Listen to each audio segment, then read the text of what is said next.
It's Friday the 16th of September and welcome to this week's news bulletin from the Christian Institute. Opposition to the Scottish Government's proposal to redefine marriage is building. Leader of the Roman Catholic Church in Scotland, Cardinal Keith O'Brien, has warned that changing the definition of marriage for the sake of homosexual marriage would have serious repercussions for Scottish schools and society. His concerns were echoed by Philip Tartaglia, the Roman Catholic Bishop of Paisley. He said, "Marriage has always existed in order to bring men and women together so that the children born of those unions will have a mother and a father. For that reason, same-sex unions cannot fulfil the nature and purpose of marriage. Marriage, therefore, should not be treated as an equality issue. A government which favours and allows for same-sex marriage does wrong. It fails in its duty to society." But BBC actor John Barrowman has waded into the debate, launching a blistering attack on the Roman Catholic Church in Scotland for defending the traditional definition of marriage. Mr Barrowman, who stars in the BBC's Torchwood series, said that he was horrified that church groups were prepared to ruin lives. He added, "That's not being Christian at all. In fact, I think it's evil. Being gay is not, as they claim, against the laws of nature. I was born this way."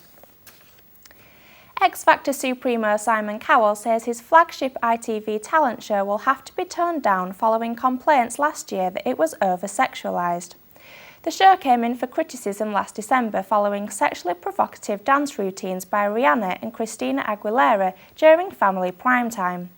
Following nearly 3,000 complaints, regulator Ofcom announced it would issue new taste and decency guidelines to broadcasters of family entertainment shows. Ofcom also said one of the dances by Christina Aguilera was the very margin of acceptability for broadcast. In response, Mr Cowell said, "I think based on the reaction, we'd have to tone it down a bit." The post office on the Channel Island of Jersey has refused to deliver audio recordings of St Mark's Gospel after deeming it offensive material. Several churches on Jersey clubbed together to pay for the CDs to be produced as part of the celebrations marking the 400th anniversary of the King James Bible, with copies due to be delivered to every household on the island. Liz Hunter of St Helier Methodist Centre said their initial contact with Jersey Post was quite positive, but then somebody from the marketing department phoned to say they would be unable to deliver the CDs because of guidelines about mass deliveries and that the religious recordings could offend people.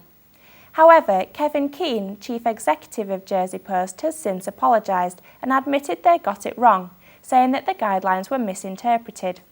The gospel recordings are now being delivered by volunteers. The lifelong safeguard preventing homosexual men being allowed to donate blood will be loosened in November.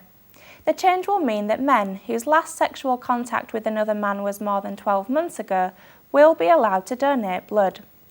Men who have sex with men have, as a group, a higher risk of sexually acquired blood-borne viruses. There is a detailed comment article about this issue written by Mike Judge, which can be read on our website at christian.org.uk.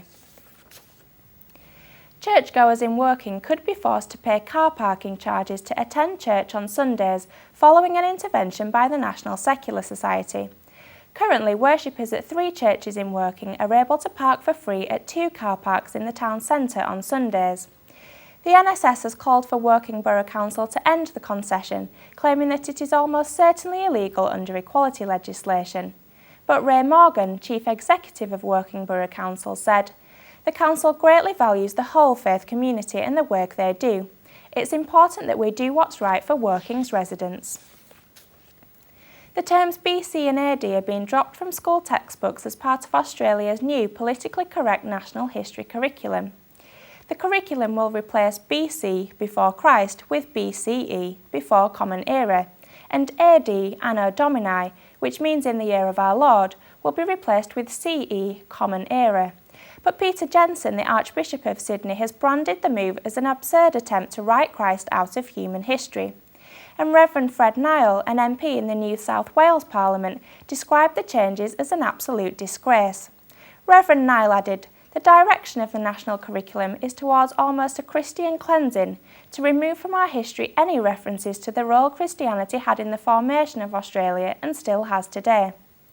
However, a spokesman for the Australian Curriculum Authority said that the new terms were being introduced because this was an increasingly common standard for the representation of dates.